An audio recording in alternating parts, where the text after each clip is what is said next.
वैशाख मास शुक्ल पक्ष मोहिनी एकादशी व्रत कथा। एक समय की बात है, धर्मराज युधिष्ठिर ने भगवान श्री कृष्ण से कहा कि आप अब वैशाख शुक्ल एकादशी के व्रत की कथा सुनाइए। और भगवान ने कहा कि यह मोहिनी एकादशी कहलाती है।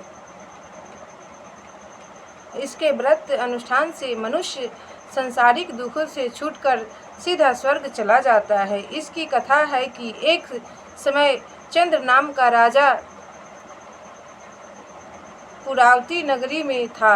उसी नगरी में धनपाल नामक एक धर्मात्मा और भगवान का भक्त वैश्य भी रहता था। उसके 5 बेटे थे, जिनमें सबसे छोटे बेटे के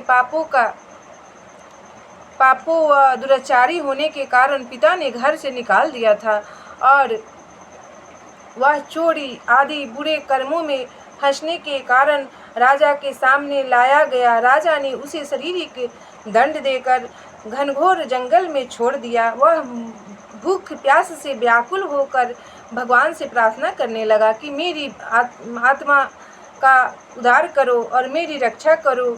मैं अब कभी कोई बुरा काम नहीं करूँगा। तब भगवान की कृपा से उसे कौंड ऋषि का आश्रम दिखाई दिया। वहाँ जाकर उसने ऋषि को प्रणाम किया। महात्मा ने भी आए हुए अतिथि का पूर्ण सत्कार कर कंद मूल फल खाने को दिए और भरपेट भोजन करवाए जो उनके पास था। खाने पीने के बाद जब उसने महात्मा से प्रार्थना की कि मैं अपने पापों का फल पा रहा हूँ, कृपा करके कोई उपाय बताइए। तब ऋषि बोलते हैं जिससे इन दुखों से छुटकारा हो सके।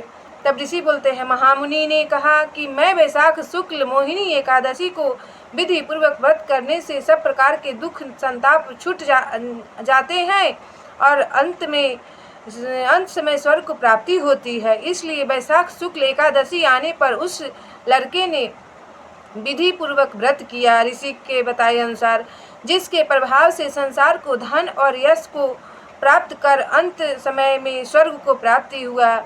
बोलिए एकादशी भगवान की जय, विष्णु भगवान की जय।